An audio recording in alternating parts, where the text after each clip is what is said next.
నా మీద ఒక నిబంధన ఏంటంటే, ఒక కార్పొరేట్ వ్యక్తి టీచర్ కాదు, టీచర్ ఎట్లా గెలుస్తారు, ఎట్లా సీట్ ఇస్తారు అని అపోజిషన్ వాళ్ళు చాలా ప్రచారం చేశారు. ఆ ప్రచారాన్ని కూడా మనం చాలా కలిసి టీచర్ అందరికీ మీటింగ్స్లలో కన్విన్స్ చేసాం.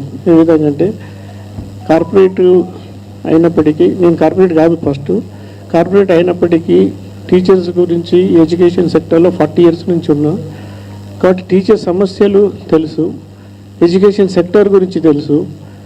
కాబట్టి ఇప్పుడు మీరు ఎలక్ట్ చేసిన 3 MLCలు అందరూ కూడా గొప్ప నాయకులు, గొప్ప టీచర్లు.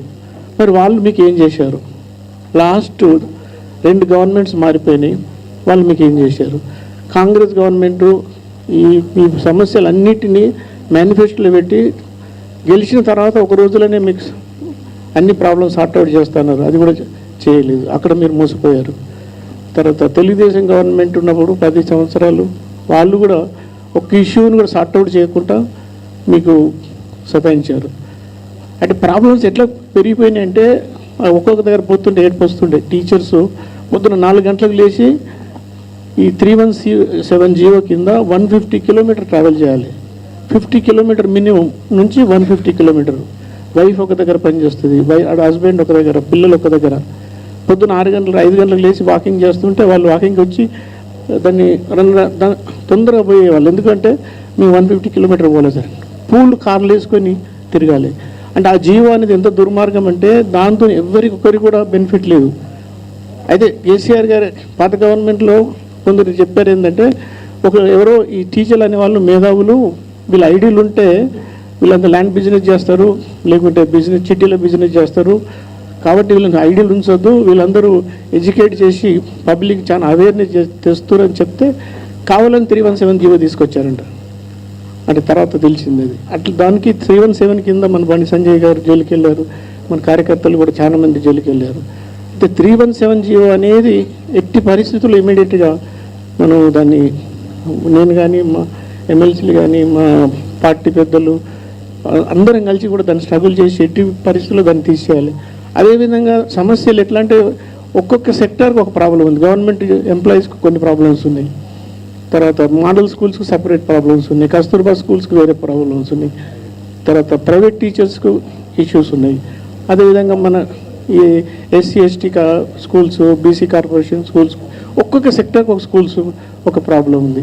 అంటే ఫైనల్గా ఎడ్యుకేషన్ సెక్రటరీ ఒకడే, ఎడ్యుకేషన్ మినిస్టర్ ఒక్కడే, కానీ అన్నీ అడ్మినిస్ట్రేట్ చేసేది డిఫరెంట్ ఆర్గనైజేషన్, కోఆర్డినేషన్ లేదు. అంటే ఇలా 2 ప్రాబ్లమ్స్ ఉన్నాయి. ఒకటి ఫైనాన్స్ సంబంధించింది, ఒకటి నాన్ ఫైనాన్స్ సంబంధించిన అన్ని ఒక కమిటీ వేసి ఒక అంబ్రెల్లా కింద తీసుకొచ్చి దాన్ని మంచి గుడ్ గవర్నెన్స్ పెడితే ఆ ఇష్యూస్ అన్ని సార్ట్అవుట్ అవుతాయి.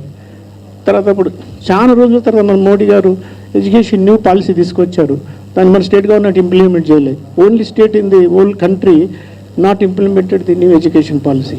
అదేవిధంగా మన ఇప్పుడు వాళ్ళు పెన్షన్ స్కీమ్ తీసేశారు. గవర్నమెంట్ ఇండియా పెన్షన్ స్కీమ్ తీసేలా ఉంచాలంటే వీళ్ళు తీసేయమని చెప్పారు, గవర్నమెంట్ తీసేసింది. దాంతో ఆ పెన్షన్ స్కీమ్ కింద ప్రతి రిటైర్డ్ టీచరు సఫర్ అవుతుంది.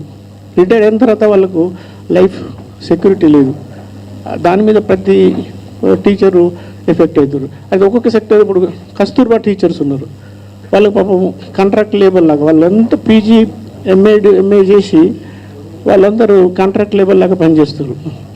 వాళ్ళకు లంసమ్ శాలరీస్ 15 years అయిన తర్వాత కూడా వాళ్ళకి రెగ్యులరేషన్ లేదు, శాలరీస్ లంసమ్ శాలరీస్. తర్వాత వాళ్ళు రిటైర్డ్ అయిపోతే కాదు, ఏదైనా అన్ఫార్చునేట్ డెత్ అయితే వాళ్ళ లీగల్ ఎయిర్కు జాబ్ లేదు. కాబట్టి ఒక్కొక్క సెక్టర్కి ఒక ప్రాబ్లం ఉంది. ఇంకొకటి, ఫర్ యువర్ ఇన్ఫర్మేషన్, ఇండియాలో lowest budget for education sector is Telangana. Very unfortunate. అంటే మన బడ్జెట్ 2.5 lakh crore ఎక్కువ ఉంది state budget, but allocation is very lowest in India. అట్లా ఈ లాస్ట్ సక్సెసివ్ గవర్నమెంట్స్ ఎడ్యుకేషన్ సెక్టర్ను నెగ్లెక్ట్ చేసి రోజు వాళ్ళ ప్రాబ్లమ్స్ ఎక్కువ చేసి, ఎక్కువ యూనియన్, అంటే రోజుకొక యూనియన్ వస్తుంది కొత్తది, ఒక ప్రాబ్లం మీద ఒక యూనియన్ స్టార్ట్ అయిపోయింది. అసోసియేషన్స్ 86 అసోసియేషన్స్ ఉన్నాయి. అంటే టీచర్ అనేవాడు వాడు ఫ్రీగా ఉండి క్లాసులు చెప్పే బదులు వాడు ఆయనకి రోజు ఈ ప్రాబ్లంతోనే సతమవుతుంది. ఇప్పుడు పిల్లలకి క్లాసులు ఎట్లా చెప్తాడు?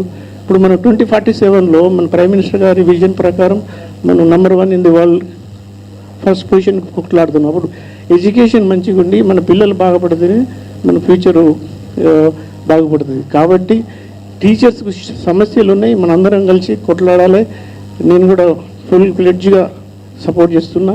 ఈ విజయం మా భారతీయ జనతా పార్టీకి, తపస్సు నాకు సపోర్ట్ చేసిన దానికి ఈ విజయం అంతా మన టీచర్స్కే నేను డెడికేట్ చేస్తూ ఉన్నాను. వాళ్ళ ప్రాబ్లమ్స్ అన్నీ మనం సార్ట్ అవుట్ చేయాలి. ధన్యవాదాలు.